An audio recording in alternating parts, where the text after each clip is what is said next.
Usted y yo compartimos varios gustos, la comunicación, la política, el fútbol, El fútbol, claro. ¿cierto? Y entre nuestros gustos políticos, pero también medio ñoños, está el uribismo, ¿cierto? Ujú. Como conocer de qué va el uribismo, qué hizo posible, ¿cierto? Pues que gobernara, sobre todo en las mentes y en los corazones de la gente durante tanto tiempo. Eh, y cuando hablábamos o escribimos sobre el uribismo, intercambiamos como marcos teóricos, ¿no? Sí, Que populismo, que a nivel de discurso esto, que a nivel de comunicación lo otro, que Omar sí, Rincón, que tal. sí. Pero creo que nos estaba haciendo falta algo, Daniel, y estábamos miopes. ¿Qué? ¿Usted ha escuchado hablar de la teoría del huevo? ¿La teoría del huevo? La teoría del huevo, vea, No, justo, sin planearlo. no. Oiga, la teoría del huevo es una ¿De teoría Daniel sobre... Quintero? ¿Es acaso? O... Podría ser, ¿no? Podría ser. Ah, esa es la del tomate Esa es la también. del tomate. Pero la teoría del huevo es una teoría slash cuento, Sí. escrito por un gringuete que se llama Andy Weir. Andy Weir. Ajá. Y lo que dice el tipo, que se volvió muy famoso, sobre todo como en época de la pandemia, es que el mundo, el universo, es un gran huevo que incuba Ajá. solamente un ser. Y todos nosotros, usted, yo, Benja, la gente que nos está viendo, somos el mismo ser en experiencias diferentes, parce. Uf, qué ¿Qué locura. tal, qué tal esa fumadera de ese man? Usted cuando estaba leyendo sobre eso, ¿cómo llegó ahí? Sí, alimentándome. No Usted escu- sintió algo y dijo, Sí, creo que puedo ser yo en muchos cuerpos y se puso a investigar. estaba haciendo el desayuno, iba a romper un huevo para fritarlo. No, escuchando un podcast de otros desocupados como nosotros, Ajá. estaban hablando de la reencarnación, de qué hay detrás, perdón, después de la muerte, en las creencias tal, y alguien contó sobre la teoría del huevo. Y yo creo que en realidad Álvaro Uribe no es ni tan autoritario ni tan mesiánico como uno cree, sino Ujú. que en realidad él es la encarnación de la teoría del huevo, siendo obviamente el huevo la extrema derecha colombiana, ¿no?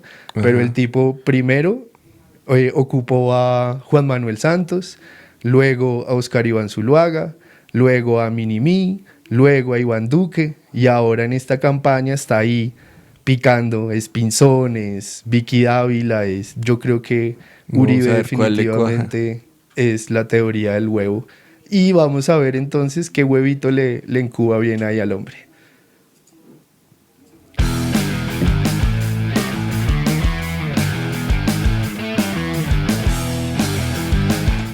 Eh, Pasito que Pasito. están grabando un programa serio aquí al lado.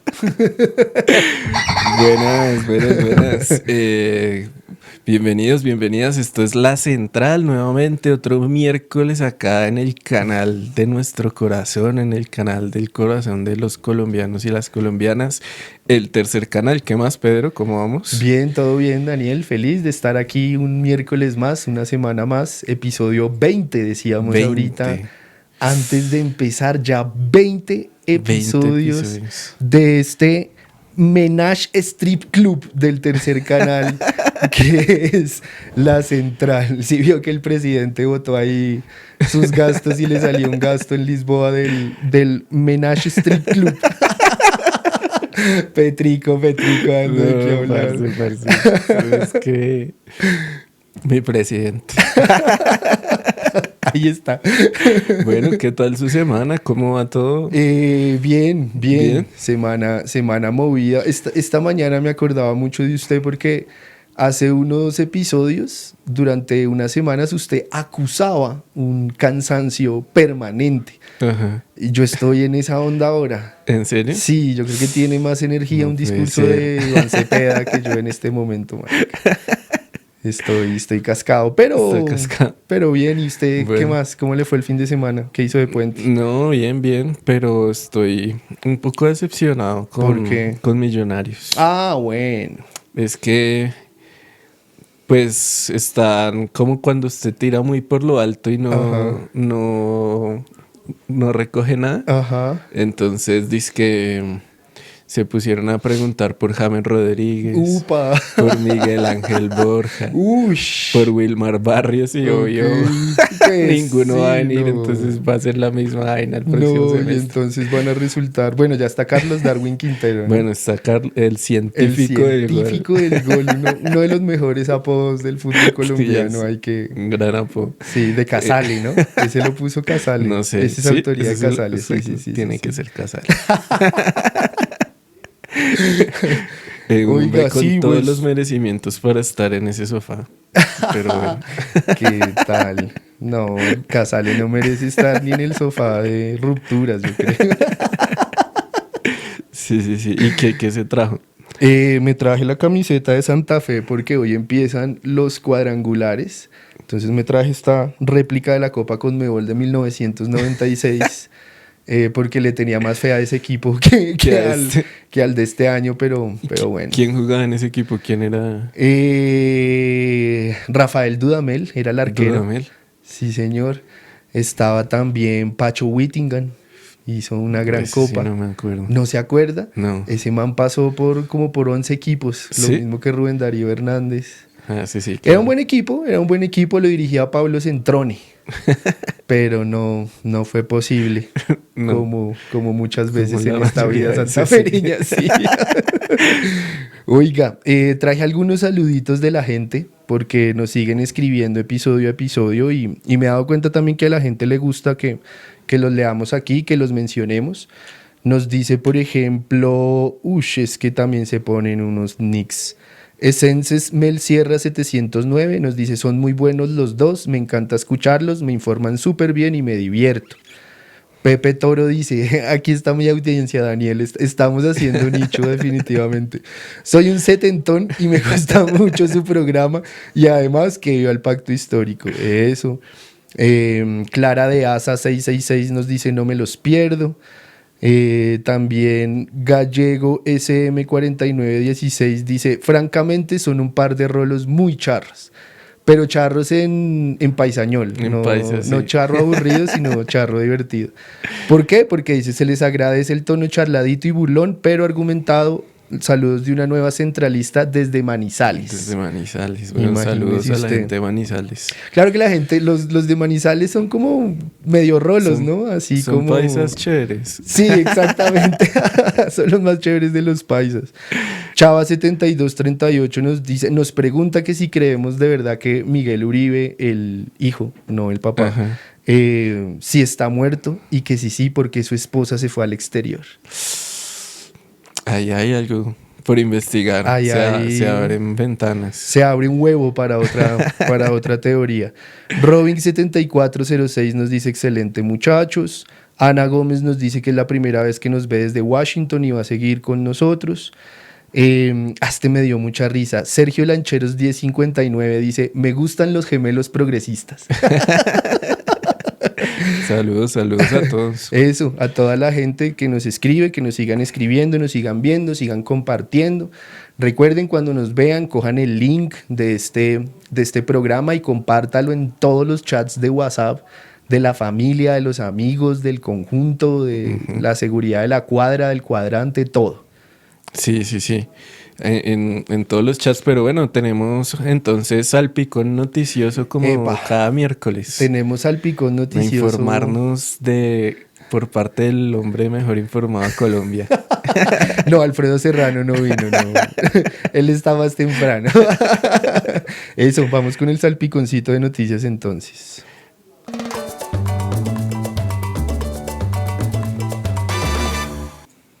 Listo, hay como dos grandes hechos noticiosos de estos días. Ajá. Y los dos tienen que ver, por supuesto, con el hombre del Menage Strip Club, con el presidente Petro.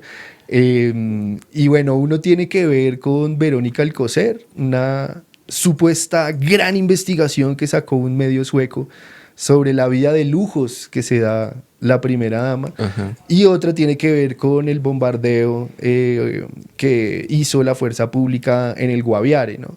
Sí. Y que tuvo la baja de varios menores de edad y que no solamente pues es el hecho del bombardeo, sino todo lo que ha lo que ha suscitado. ¿Usted cómo ha pillado eso que ha visto por ahí?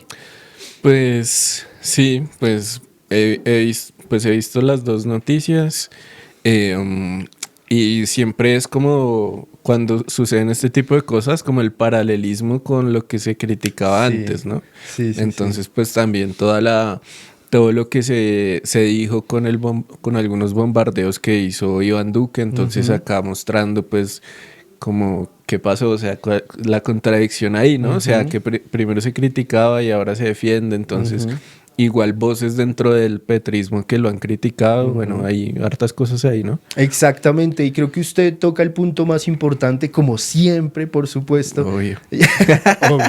Obvio. Aquí periodismo de verdad, De verdad. 24/7. Y es la capitalización política que ha buscado hacer la oposición, tanto la política como la mediática, de el hecho, y es acudiendo a la contradicción, ¿no? Entonces es mostrando lo que usted decía. Petro es un incoherente. Cuando era senador y en 2019 ocurrieron los bombardeos por parte del gobierno de Iván Duque y se mostró que había menores de edad y que el ejército sabía que había menores de edad, Petro calificó a eso de crímenes de guerra. Y ahora que es presidente repite lo mismo, ¿no? Entonces tratando de mostrar esa contradicción. Sí. Pero la estiran y quieren mostrarnos otra contradicción, y es la que se supone, según los medios, empieza a emerger entre Iván Cepeda y Petro. Iván Cepeda con una postura obviamente muy clara, muy enfática, como siempre él, sobre derechos humanos. Y Petro, pues digamos, claro, admitiendo errores, incluso le pidió perdón a las mamás y a las familias de los pelados que cayeron. Pero igual defendiendo una postura de Estado, y es la acción militar que ordenó. Entonces le propongo que empecemos viendo cómo presentó ayer Noticias Caracol estas tremendas contradicciones. Listo. Que la justicia penal militar abrió una investigación por el bombardeo del pasado lunes contra las disidencias de Iván Mordisco en el Guaviare, y en el que murieron 7 menores de edad.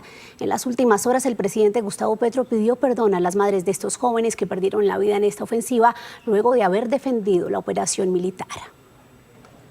El presidente Gustavo Petro asumió la responsabilidad total de la decisión de bombardear el campamento de las disidencias de las FARC en el Guaviare ante la imparable lluvia de señalamientos de un drástico cambio de narrativas frente a circunstancias similares, casi que idénticas, en el combate de grupos ilegales durante el gobierno del expresidente Duque. El mandatario explicó el operativo a través de este mensaje en su cuenta de X, en donde reiteró que solo había la alternativa de usar 20 soldados para emboscar a 150 integrantes del grupo armado narco, y añadió: sé que esa alternativa no elimina la posibilidad de niños combatientes que mueren, agrega la posibilidad de una acción de contraemboscada que podría envolver a los 20 soldados sin que tuviéramos otra opción que el bombardeo. El presidente hizo énfasis en que no sabían que había menores, pero que fueron identificados como combatientes activos. Ya en la acción, los menores que no detectamos que existieran, pero era muy posible, son menores combatientes en acción ofensiva. Este hecho lo estudia el derecho internacional humanitario y lo saca del tratamiento a poblaciones civiles, lo cual no es excusa para que exista reclutamiento de menores o no busquemos tratarlos de manera diferente. Es simplemente el análisis táctico de una acción que debe ser investigada y de la que soy responsable como comandante. Lo otro es dejar pasar a los grupos armados de los narcos, con lo cual solo fortalecería las fuerzas del narco con peores resultados hacia el futuro. Por eso tomé la decisión del bombardeo, escribió el presidente. Luego de la explicación, el presidente Gustavo Petro pidió perdón a las madres de los 7 menores. Es dolorosa la pérdida de los menores de edad y yo llevaré ese pesar en mi conciencia, y sé que nunca podré superar el dolor de sus madres, a las que pido perdón. En una posición distante a la del mandatario, Iván Cepeda, candidato presidencial del Pacto Histórico y uno de los principales críticos de estas operaciones durante el gobierno pasado, escribió: como lo he hecho en el pasado, reitero mi posición de que acciones de esta naturaleza están claramente prohibidas por el derecho humanitario. El derecho humanitario y sus preceptos deben ser respetados en toda circunstancia y por todos. Por su parte, Roy Barreras, promotor de la moción de censura en contra del exministro de Defensa Guillermo Botero, que terminó con su renuncia, resaltó que en esta ocasión no se le mintió al país ni se escondió la verdad, pero eso no alivia el dolor de las familias de esos menores. ¿No le pasa que cuando ve imágenes de Iván Duque de presidente o de Botero como ministro de Defensa, uno dice como, ¿esto en serio Esto pasó? ocurrió, sí, sí. ¿Sabes? Era otra teoría del huevo así, Sí, loca. como ¿En qué momento ocurrió esta mierda? ¿En qué momento dejamos que eso pasara? Sí, De verdad. uy, parce, pero denso ese tema, ¿no? No, pues es que es muy difícil, o sea, más allá de... A ver, creo que hay que partir de algo y es que por supuesto es condenable, o sea, punto, no solamente porque viola el derecho internacional humanitario, sino porque de verdad un uso de la fuerza pública y de las operaciones militares por parte de un gobierno progresista, pues digamos que debería estar en el ideal exento de eso, ¿sí? O sea, condenar por supuesto la vuelta. Pero ahí ya pasamos a la realpolitik, ¿no? Que es un poco la argumentación o por donde va Petro. Sí. Y es qué se hace en una situación de esas. Sí, claro. Es bien complejo. Es complejo. Y es que, claro, o sea, digamos que, o sea, por un lado, o sea, usted cuando hace un tipo de acción de esas, tiene pues toda la posibilidad de incurrir en este tipo de consecuencias, pues por la misma dinámica de los grupos armados. O sea, usted no puede identificar pues si las estructuras tienen menores de edad o no, Claro. necesariamente.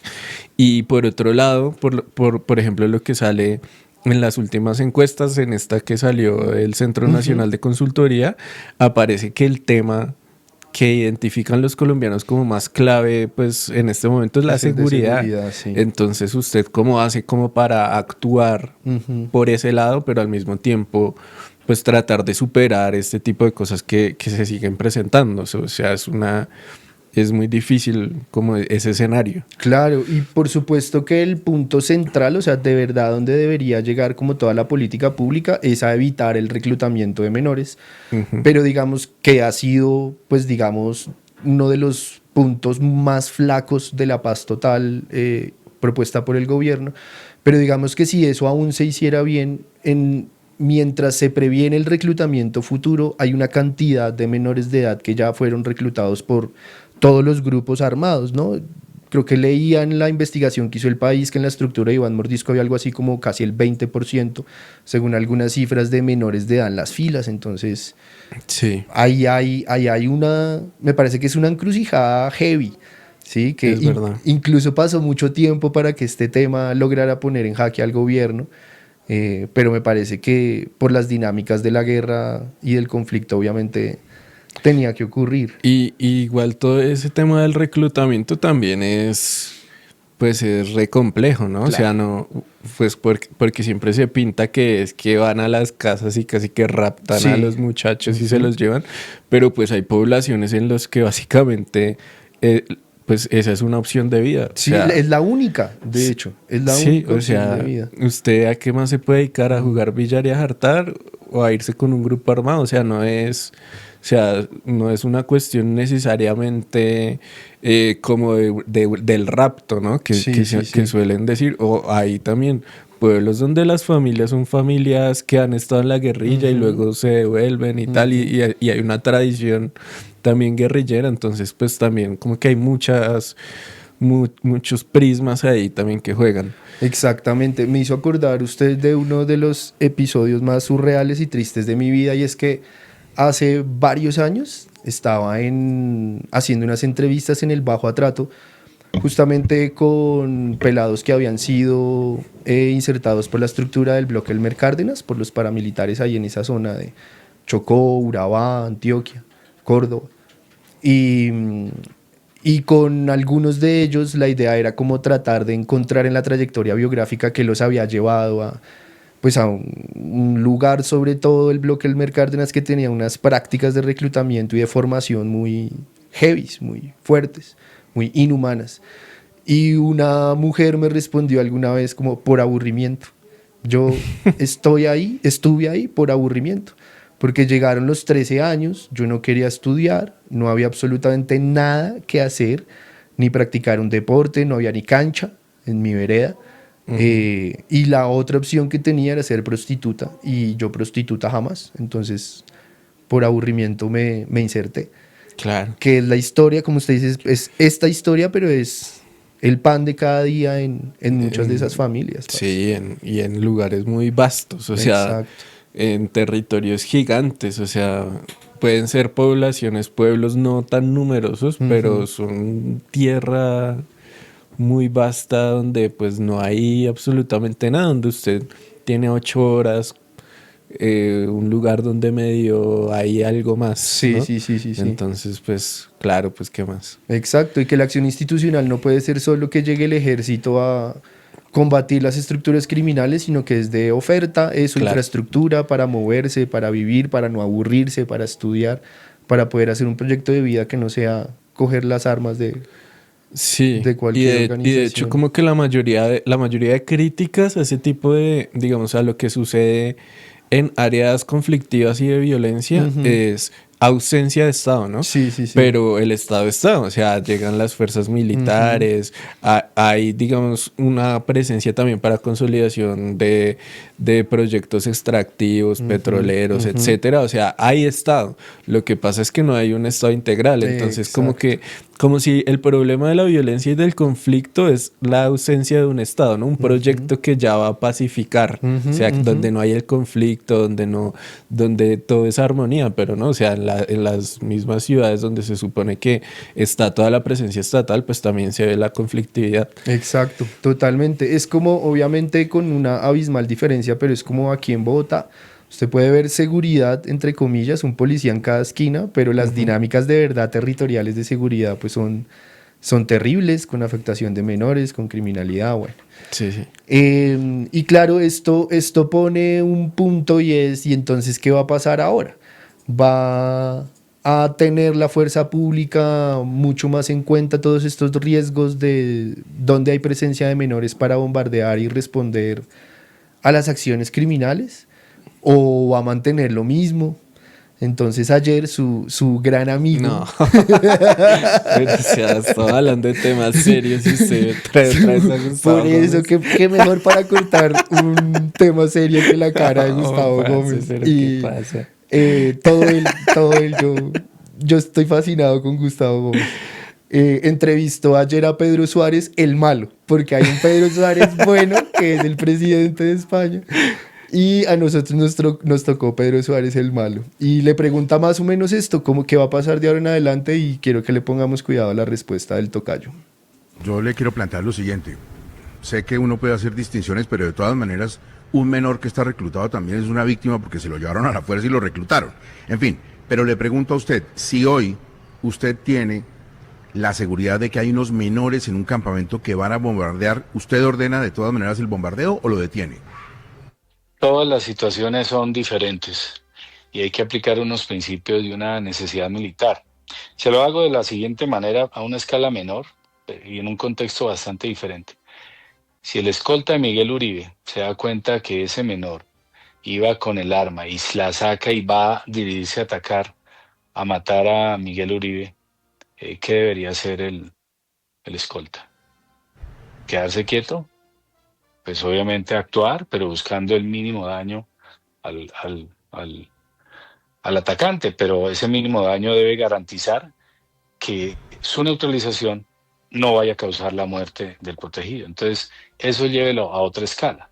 Entonces, aquí yo creo que el debate, si bien es cierto, es válida la pregunta, debe ser en torno en qué tiene el Estado para protegerlo, y esto es claro que son estos medios, y se le debe dar la oportunidad al Estado que lo proteja, o si no vamos a terminar se va a terminar creciendo este cáncer, y ya no vamos a tener un 20 o un 30% de combatientes menores en esos grupos, sino un 60, un 80, un 90%, y vamos a ver casos muy graves, muy delicados. Tenemos que ser conscientes de ello. Entonces, frente a esa pregunta, pues se evaluará, se hará un proceso militar de toma de decisiones acorde a la necesidad militar, a los principios de precaución, de proporcionalidad, de la ventaja militar que también se analiza, al principio de humanidad, y causando el daño únicamente necesario, no mayor a ello.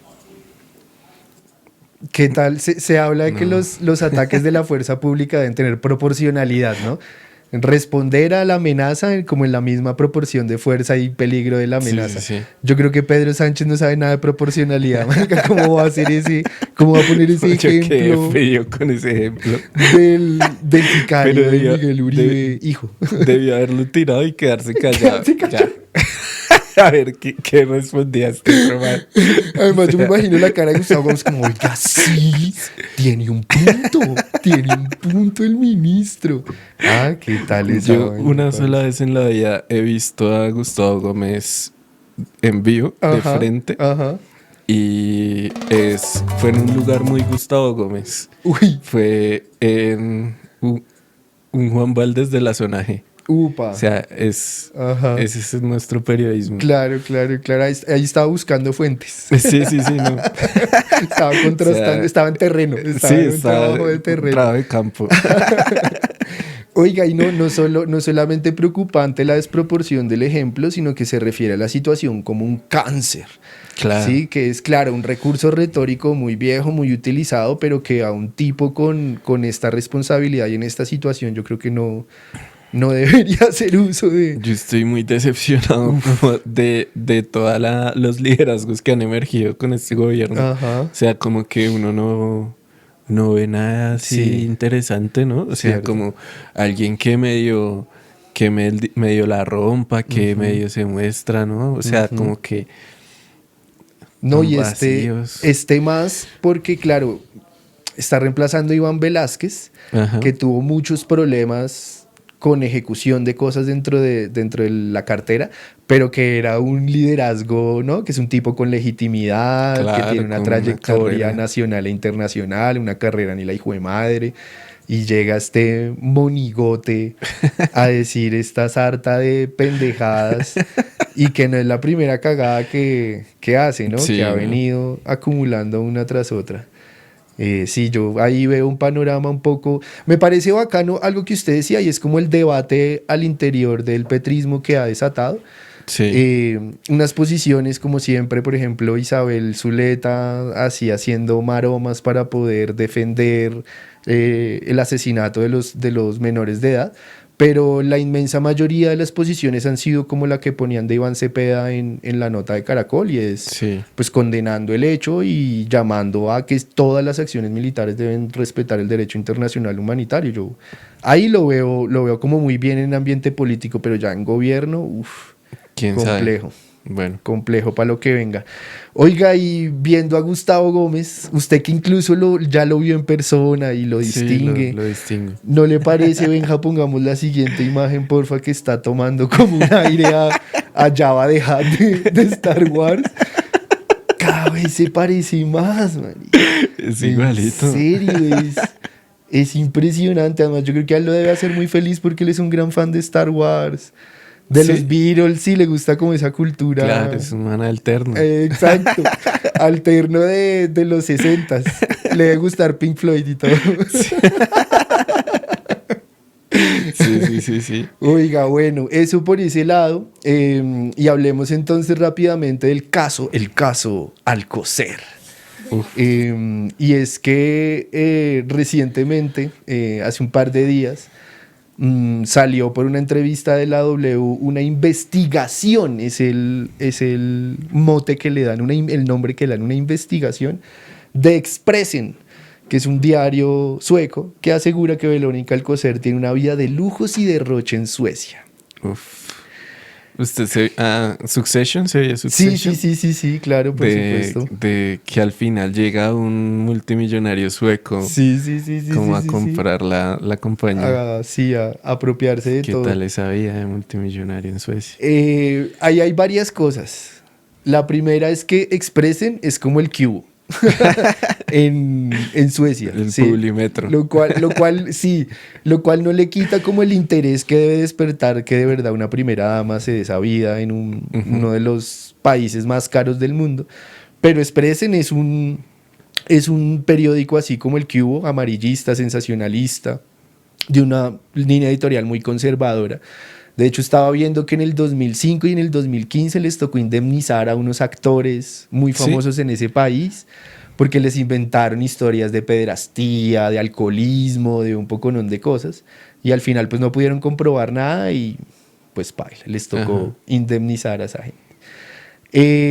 Pero además de eso, quiero que escuchemos un pedacito de la entrevista que la W le hizo al super investigador.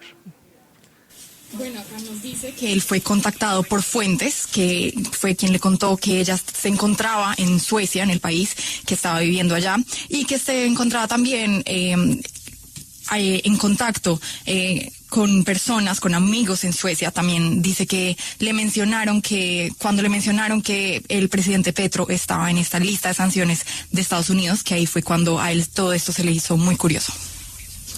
Uno de los puntos más sensibles del informe, Esther, para que por favor me traduzca la pregunta, es el origen de los fondos que sostienen su estilo de vida. Yo quisiese que él nos explicara qué hallazgos o contradicciones ha encontrado en esta investigación. One of the key points of this investigation has been the funding for this lifestyle and if it's coming out of the Colombian people. So far in your investigation, is there anything that talks about that? Yes, it's a difficult question because I don't know how she founded this stay here in Sweden, and I don't know if she has money on her bank accounts abroad or anything like that. I have no knowledge, so I can just guess. Bueno, nos dice que es una pregunta difícil porque realmente él no sabe cómo se está financiando toda esta estadía en Suecia. No sabe si ella tiene plata en una cuenta en algún otro lugar, en una cuenta en el exterior, así que lo único que le queda es una especulación. Hay una pregunta que se nos ocurre desde... Solo le queda la especulación, dice la entrevista al final. No, yo no tengo... Dos cosas ahí, ¿no? Primero, el tipo no llega a la noticia de que Verónica está viviendo allá, como siguiendo alguna pista de nada, o algún movimiento financiero raro, o alguna denuncia desde aquí, nada. Al tipo, por chismes, le dicen, oiga, hay una primera dama ahí tropical que anda por acá dándose la gran vida. Y él va y busca, ¿sí? Esa fue su fuente, un chisme que le dijeron, vea, esta vieja anda por aquí con la vida loca. Sí. Y lo otro es que le preguntan, bueno, ¿y cuáles son sus pruebas para...? Y el man dice, no tengo ninguna prueba de nada, no sé de dónde saca el dinero, no me tomé la tarea de averiguarlo, no sé absolutamente nada, solo que ella está aquí. Sí, periodismo de verdad. Periodismo de verdad, ese man nos representa. Ese man Expressen es la central de Suecia. Uy, parce, sí, pues también un poco irresponsable como botar noticias así, ¿no? Sin ninguna fundamentación, o sea, es el chisme. Nada. Y lo mismo, usted ve, por ejemplo, la nota del País España, que sacó una nota y es exactamente lo mismo, o sea, hacen como el resumen del chisme y al final dice, no hay ninguna prueba por parte de ningún medio, ni de la oposición, ni de nadie que pueda demostrar nada. Y la vuelta es que están tratando de decir que la nena, yo todo abusivo con Doña Vero, que Doña Vero está en Suecia intermediando una flota de aviones, creo, los Gripen, que le compró el gobierno colombiano a ese país. Entonces, lo que quiere hacer la oposición ahora es como ligar que está ya recibiendo coimas, bla, bla, bla. Bueno, la cosa es que babas. Sí, eso veo. Pues bueno, esperar a ver qué más sale de este gran investigador sueco al que le seguiremos la pista. Desde aquí te queremos, te admiramos y nos sentimos representados contigo. Mencionaba usted ahorita la encuesta del Centro Nacional de Consultoría. Sí. Pasemos a la siguiente imagen, Benja, porfa. Y definitivamente como que la noticia más importante es que Iván Cepeda lidera la intención de voto con el 21%. ¿Cómo vio eso? Yo creo que puede ser, no sé, este titular así solo puede como distraer. Ok. Porque si usted se fija, después los votos de los candidatos de la derecha suman mucho más que eso. Cierto. Entonces, o sea, pues por ahora bien, o sea, el man está posicionado, está bien, o sea, ojalá pues pueda seguir haciéndolo, mostrarse mucho más, digamos, con una faceta pues que conecte con la gente, pero después hay que ver qué pasa cuando ya se logre como la coalición de candidatos que están ahí merodeando en la derecha. Si finalmente quien salga de ahí pues va a lograr recoger como a los demás o se va a estancar, eso está ahí como, yo lo veo todavía con mucha precaución. Recoger ese 0,9% de Roy Barreras, ese 0,00001% de Murillo.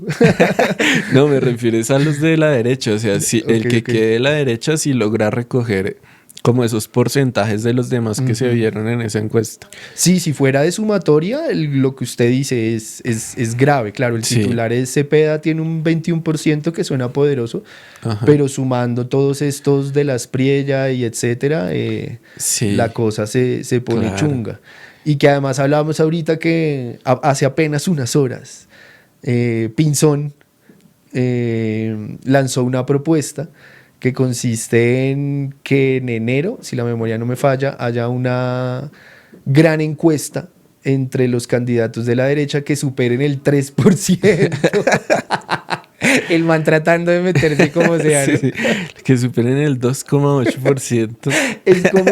Es como, el man es como el América de Cali tratando de hacer triangulares para ascender. Como, no, entonces juegan los dos últimos conmigo y otra vez y... tratando de meterse ahí como sea, parce. Sí. Pasemos a la siguiente, Benja, que hay un detalle ahí. Independientemente del candidato, bueno, esto me pareció chévere, y es que no solamente hay como una intención de voto importante por Cepeda, haciendo las salvedades que usted decía hace un rato, sino que me llamó la atención esta pregunta, y es que independientemente de por quien usted vaya a votar, ¿usted quién cree que va a ser ganar? Exactamente el ganador? Y ahí vuelve a aparecer Iván Cepeda, incluso con un poquito, pero superior a la intención de voto. Sí. Y de ahí para abajo, bueno, la cosa no cambia mucho. Sí. Ahí lo que se ve en, digamos, de estos resultados es también un despegue de Abelardo, ¿no? O sea, ya Vicky Dávila no suena para nada. ¿Dónde está ahí? Vea, 2.5. Que al principio era como la candidata de la derecha que más punteaba en encuestas, ya no aparece. Y de los del Centro Democrático, definitivamente Miguel Uribe es como el que más o menos tiene alguna intención, porque de ahí para abajo tampoco nada. Exacto. Y usted menciona al sujeto clave de esta encuesta, a Miguel Uribe, el papá obviamente, porque el hijo pues no, ni modo. Pasemos a la siguiente imagen, porque a diferencia de encuestas anteriores y de sondeos anteriores también, empieza a tener un mejor lugar, una mejor posición Miguel Uribe Londoño. Ya aquí llega al 13,5% en la intención de voto del sector de la derecha. Se le acerca a Germán Vargas Lleras, lo cual pues no está mal, ¿no? No, Así Vargas Lleras a con su priori. base, sí. Exacto. Pero hubo un detalle. Siguiente imagen, Benja, porfa. Y es que nos enteramos despuesito de que se publicó la encuesta que fue pagada por Miguel Uribe. Por el papá, obviamente, porque el hijo, pues digamos, al otro lado no hay Nequi, entonces no podría pagarla. Entonces, claro, salió María Camila Díaz, que fue como la que puso el tema en Twitter, y es que en la misma presentación que se hizo de la encuesta en la W, se admitió que había sido paga por una empresa muy cercana de la que es accionista y está financiando a Miguel Uribe Londoño. Pues fue la que pidió la encuesta, la que la financió y la que dio pistas más o menos sobre en qué partes de la población buscar. Ahí está un poquito la explicación de esos resultados, y me llamó la atención uno de mis medios de consulta favoritos, Contexto Ganadero. Gran medio de comunicación.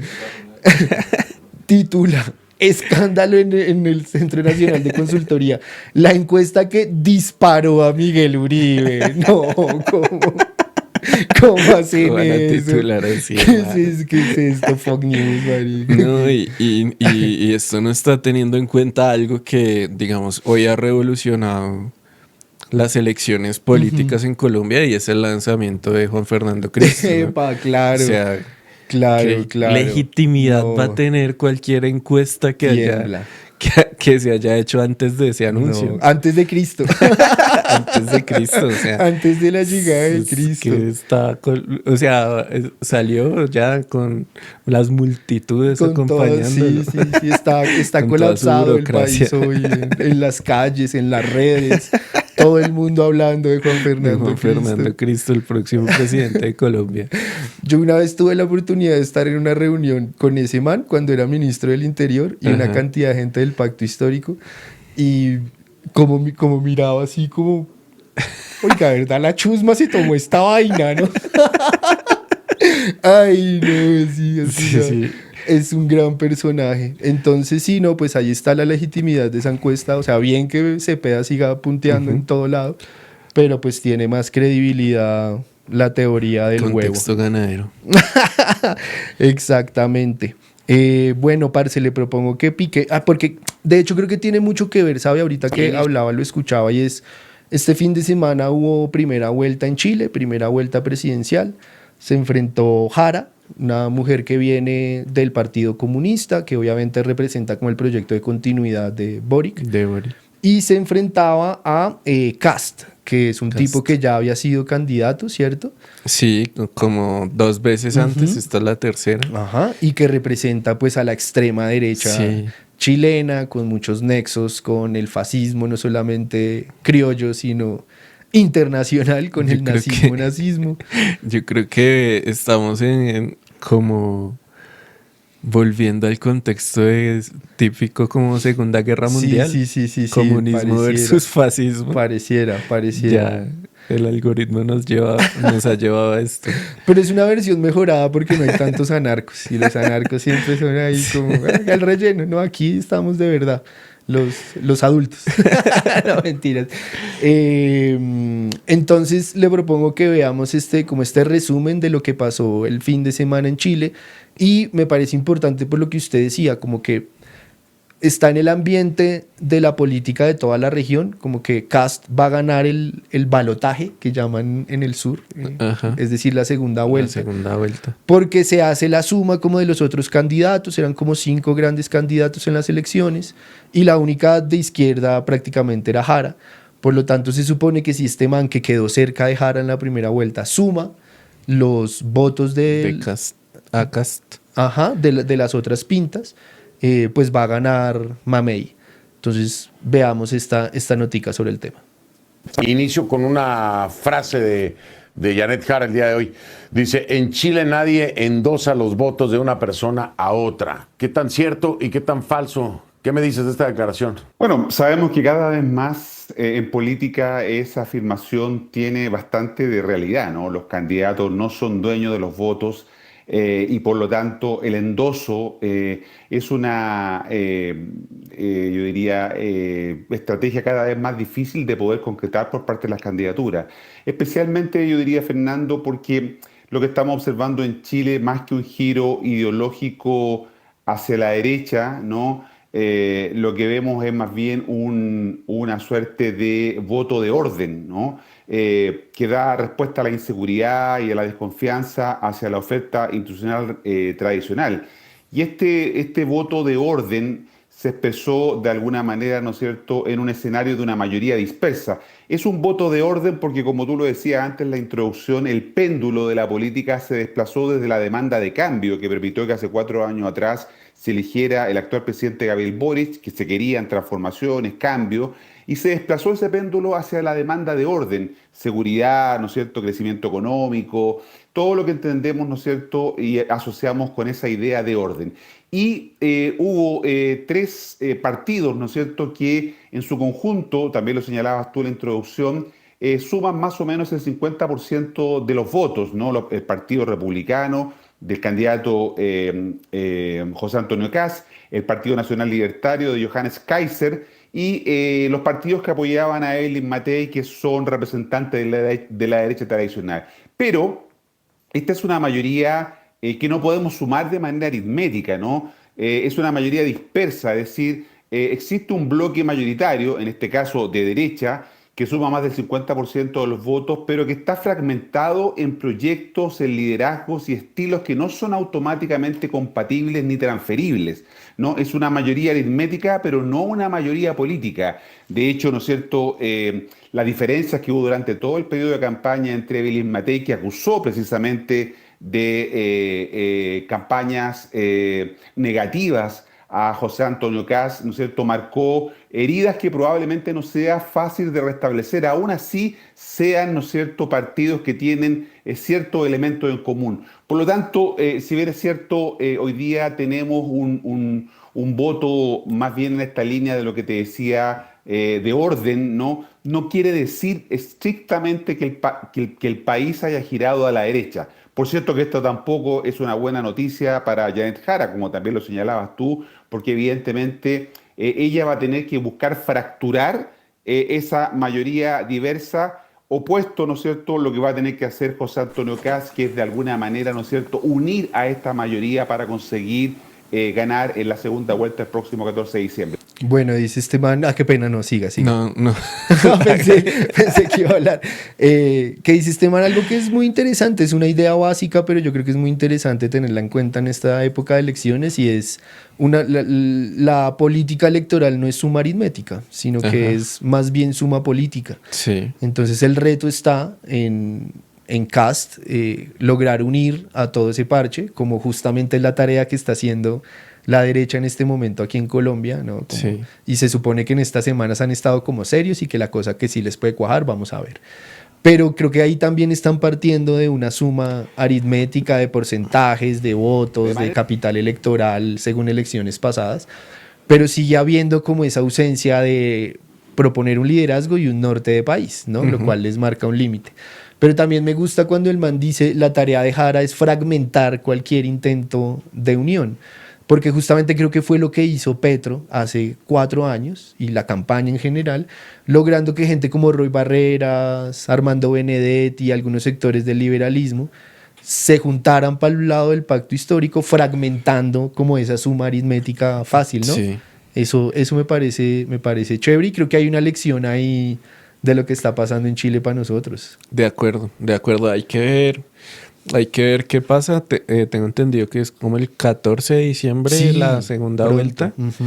Ya como en 3 semanas. Entonces, pues hay que ver cómo resulta eso. La verdad, pues más allá como de ese análisis, sí pareciera como si por lo menos el más opcionado ahorita es Kast, ¿no? O sea, pues entendiendo la dispersión de votos, pues por fuera digamos, de la apuesta de gobierno, que estaba ahí solo Jara, entonces, pues, o sea, lo más lógico es que gane Kast. Es que quedaron muy cerca, es como un 2%. Solo 2%, se esperaba de hecho que ella le sacara más ventaja. Claro, era por ahí. Entonces, partir de una base que ya tuvo como del 26%, no sé si logré alcanzar una mayoría en segunda vuelta, o sea, eso va a estar difícil. ¿Usted cree que si a Fajardo le vuelve a pasar lo de Fajardo, digamos, que a la segunda vuelta pasen Iván Cepeda, de la Espriella? No. Y Iván Cepeda. Fajardo quede tercero, ¿usted cree que ese man brinda apoyos a la derecha o sigue fajardeándose? Sí será. Uy, sí, lo peor es que sí, el personaje es muy regular, ¿no? Muy coherente todo el tiempo. O sea, el tipo no se sale de su personaje. Sí, en eso sí, todo lo que se le puede criticar a Claudia de que es volátil, de contradictoria, etcétera, ese man no, o sea, ese man muere con la de él. Sí, se fajardea. Cierto. Oiga, será el salpicón noticioso que tenía para hoy. Y traje una ñapa, por supuesto. Pero esta ñapa se pudrió. Esta ñapa huele y sabe a feo. Sí, parece Primo Rojas. Ojalá fuera Primo Rojas. Usted y yo Pues nos gustan mucho los sketches, los personajes, mezclar el entretenimiento con política. Le tengo a nuestro papá, parce, para que aprenda. Hagámosle. Ve, ¿y cómo te llamas? Soy Chirrete Navarrete. Ah, pero ¿ese es tu nombre de pila? Un huevón es mi alias. Mi nombre de pila es Brian Cepeda Alcocer. Lo que pasa es que mi papá no me reconoció, weón. Eso le causa una herida emocional a uno de por vida, ¿sí? Entonces culpa uno a los papás, al gobierno. Eso causa en el inconsciente cosas que lo hace refugiarse uno en sustancias, ¿me entiendes? Ve, pero ¿vos sí has estudiado algo o no? Sí, soy filósofo y politólogo de la Universidad del Valle, aquí donde me ven, soy poeta. ¿Quiere que le lea poesía? Soy un poeta maldito de la calle, yo tal. Au-dessous des temps, au-dessous des vallées, des montagnes, des bois, des noches, des mers. Pero, mijo, ¿y usted pertenece a algún partido político? ¿O Sí, está en algo? soy petrista y arrepentido, yo tal. ¿Cómo no? Ah, pero, ¿y está solo o ennoviado? Una historia muy larga. Mi novia, la Juliana, yo le dije, mi amor, no te metas con el man que no las terminó ni quiere el bachillerato y me metió con el tal Benedetti. Y yo le digo, uy, pilas que por un puesto lo van chimbeando a uno. Yo personalmente, yo soñé acá con los amigos del cartucho de que era el ministro de Educación, ¿me entiendes? Pero perdí por un ploncito. Uy, pero Fenomenal dice, bueno, pero si te veo tan artista, ¿por qué no nos cantas algo, pues? Yo compuse una canción muy especial porque Petro no chimbió y botarle ahorita ni siquiera para comer un salchichón con Coca-Cola porque la Juli me explicó que es un asunto del patriarcado y el calentamiento global que no tenía nada que ver con el alza de la gasolina, ¿me entiendes? Entonces, inspirado en toda vaina, yo compuse una canción que se llama, se la interpreto yo tal. Petrista me dicen, petrista yo soy, petrista me dicen donde quiera que yo voy, dime cuánto valgo, esa es mi opinión. Petrista me dicen, no tengo corazón, petrista me dicen, petrista yo soy, págame un poquito, esa es mi opinión. Por un pancito, cambió la opinión. Chirrete Navarrete, yo tal. Sí, sabe.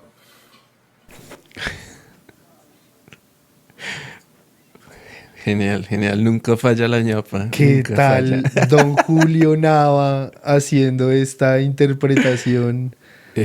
Este personaje de Chirrete Navarrete. Es como el antagónico de Juan Piz González. ¿O qué? Sí, O sea, sí, como... sí. Yo creo que él dijo, la tengo. La tengo. Juanpis al revés. Claro. Chirrete Navarrete. No, ¿qué tal esta versión triste del pibe Valderrama? Y le pone güey? Brian además. Le pone Brian Cepeda Alcocer. No, es que... Politólogo, ¿no? Eso, Sí, es politólogo. Eso sí me Eso gustó. sí. Estoy de acuerdo. De la Univalle. Oiga, no, pues ese es el humor de la derecha colombiana. Eso es. Bueno, no se diferencia mucho de lo que vamos a mostrar a continuación. ¿Cómo así, Daniel? ¿Qué vamos a ver Estuvimos trabajando en un continuación? proyecto audiovisual, ¿no? Ajá. Entonces, pues, queríamos representar una empresa. Ajá. Y como estamos haciendo un programa los viernes, ¿no? A las 12 del día, el no copeo. Entonces nos pensamos el sketch que se llama La Hora del Almuerzo. Epa, eso Entonces, pues veamos el primer episodio que ya salió en el tercer canal. De una. Pero deje esa cara de guayao ya, ¿qué le pasa? No, marica, no puedo. Con esa cantidad de trago que bajamos ayer. Ajá. Es que cuando al jefe se le pega la aguja, usted sabe que eso es guaro y baile hasta las 15. Uy, pero ahora que el man está entregando el cargo y que está pidiendo resultados, tener farra 1, 2, 3, 4 días a la semana, no me parece. Y ahora que la mujer está afuera, pues menos. Ay, pero deje la amargura, parece de Millos usted ahí todo amargo. Relájese, anoche no lo vi tan estresado y tan amargado mientras se bailoteaba Cielito, ¿no? Ah, bueno. Mírele esa cara de culpable. Mírele esa cara de culpable. No. ¿Le hizo la vuelta a Cielito? Ahí le hizo la vuelta a Cielito. Bueno, por los likes. Ay, yo sabía. ¿Qué? Cuente, ¿cómo fue eso? No, pues usted sabe que la oficina de Doña Vera ahora anda desocupada. ¿Quién sabe dónde andará? Pues ahí, pues los picos, pero no, después se me perdió y no la volví a ver en toda la noche. Ay, ¿Qué? es que la vieja se fue conmigo. ¿Cómo así? No, marica, si le contara. Terminé en un balneario en La Vega. ¿En La Vega? En La Vega. ¿Con ella sola? No. Me llevé a las 3 amigas del jefe, parce. ¿Cuál de todas? Cielo, Laura y Florian. ¿Florian? Florian, si el man dice que se siente vieja, para mí cuenta como vieja. Ah, bueno, sí. Eso estuvo bueno. Volvimos esta madrugada. ¿Sí? Usted no me va a creer yo para dónde me fui. ¿Qué pasó? ¿Qué hizo? Pues terminé en la casa de don Armando. ¿Armando, el jefe de recursos humanos? El mismo de recursos humanos. No le puedo creer. ¿Y ese man qué? ¿O cómo esa fiesta? Huele más que perro, sí. Ah, lo sabía. Estuvo como hasta las 5 de la mañana hartando whisky y terminó hablando disque de Hello Kitty. ¿De Hello Kitty? Bueno, qué gran actuación. Gran debut en la pantalla grande. Exactamente. Oiga, sí, recordarle a la gente que estamos todos los viernes, desde las 12 de la tarde hasta las 2 más o menos, en el No Copeo, un nuevo espacio que sigue la franja del no copio, pero en ambiente de viernes, distendidito, charladito. Sí, charladito, donde hacemos este tipo de cosas para que la gente acabe la semana ahí con unas risas. Sí, que nos pueden ver ahí en directo en el tercer canal. Bueno, este proyecto da para aplicar a mi cultura, es una beca, algo, ¿no? Por lo menos, sí. Que nos financien toda la serie. De acuerdo, una serie por ahí de un año. De un año. Por lo menos, sí. Una pautica, sí. Así una pautica, por amor de Dios. Pero sí, señor. Un recursito para almorzar mientras grabábamos. Pero sí. Bueno, y hablando de longevidad, de eso vamos a hablar en la siguiente sección, que es la trivia. Eso.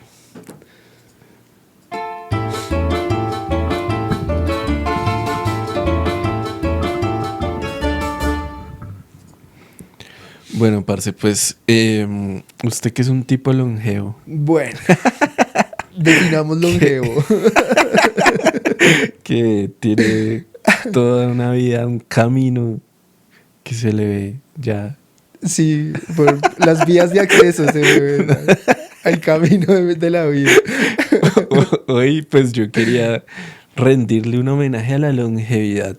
En la trivia. Yo creo que a veces está bueno reconocer como las cosas que perduran, que duran mucho tiempo. Sí. Entonces, pues hoy la trivia, como cada miércoles, pues son 5 preguntas de 200 a 20,000 pesos y vamos a hablar de longevidad. Entonces, ya sabe usted, tiene dos ayudas. Una es el 50-50, otra es la ayuda del público. Y vamos con la primera pregunta hoy en la trivia de la central. ¿Cuál es la ciudad más antigua de Colombia? A. Bogotá. B. Cali. C. Cartagena. D. Santa Marta. Oficialmente, su fundación oficial. ¿Cuál fue la primera? No tengo ni la menor idea. No tengo ni la menor idea. Vamos con un 50-50 para empezar por lo alto. Bueno, ¿Cali o Santa Marta? ¿Cali o Santa Marta?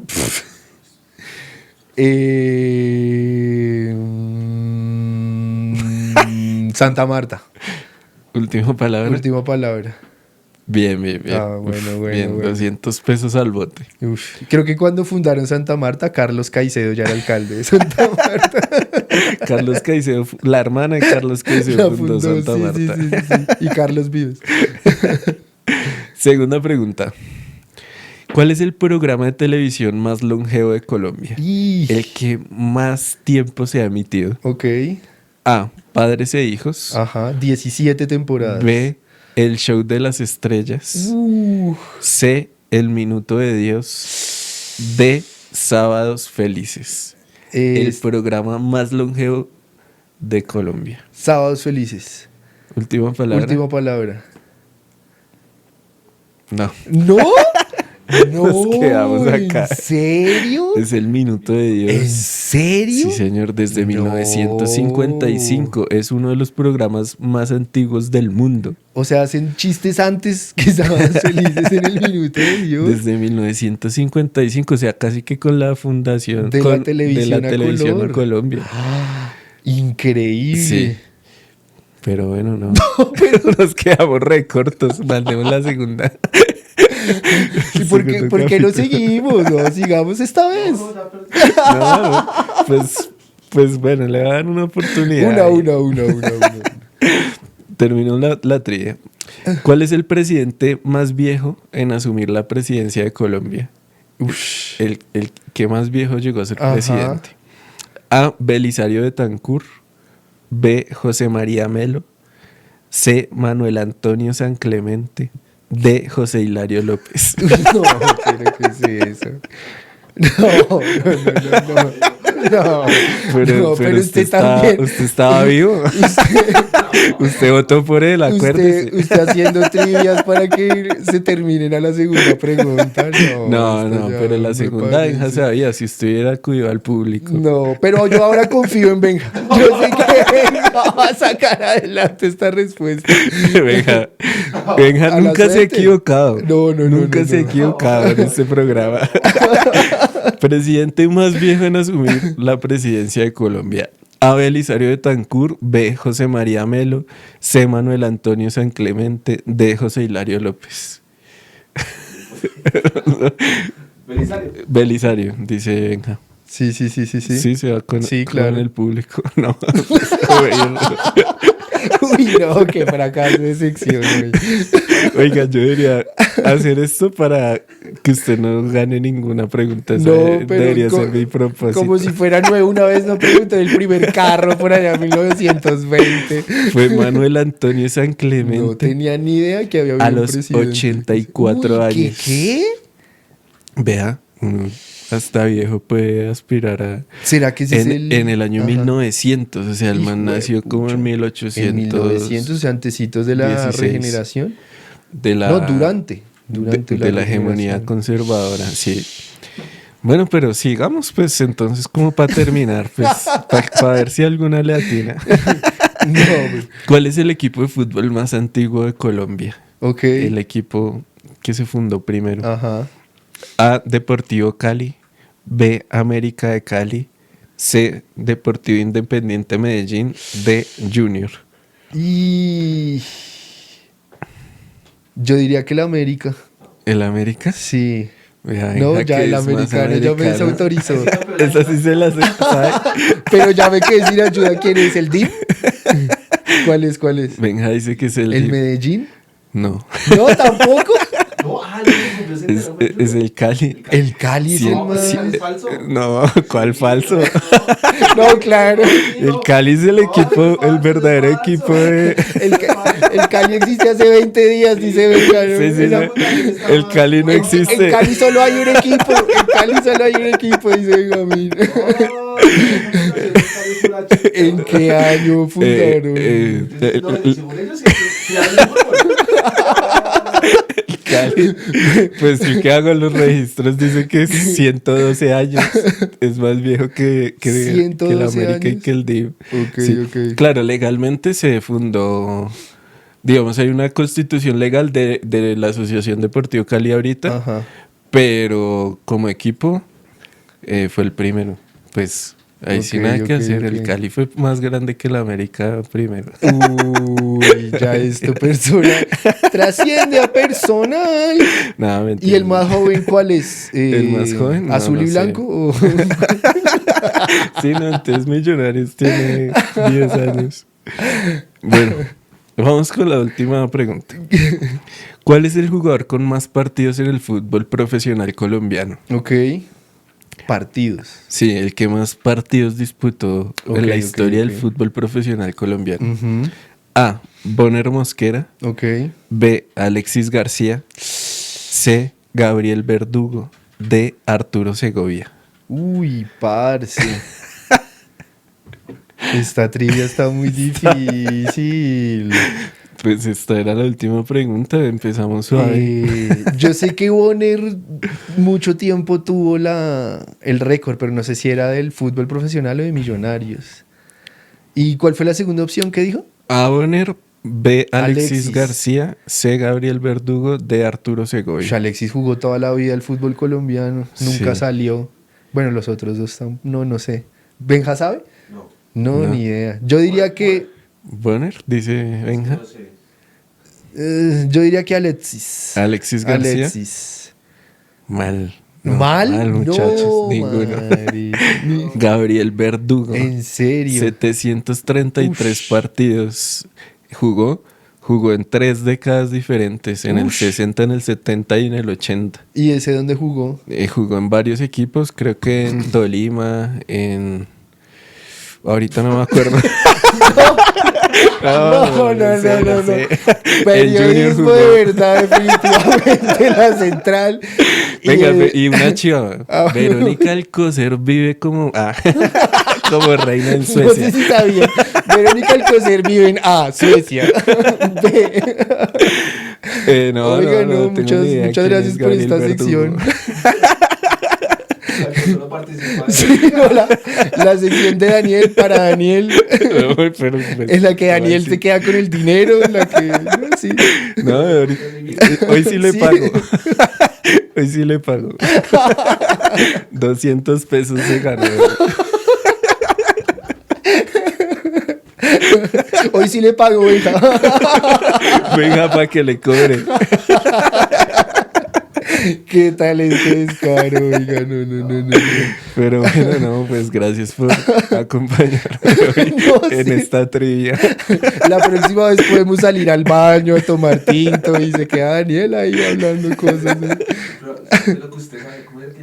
Yo sé quién sabe lo que usted no sabe. Daniel sabe lo que solo Daniel sabe. Se llama- Bienvenidos a su sección. Daniel ¿Para qué sabe las lo que ayudas? solo O Daniel sea, sabe. sí se votó de una con sábados felices. No.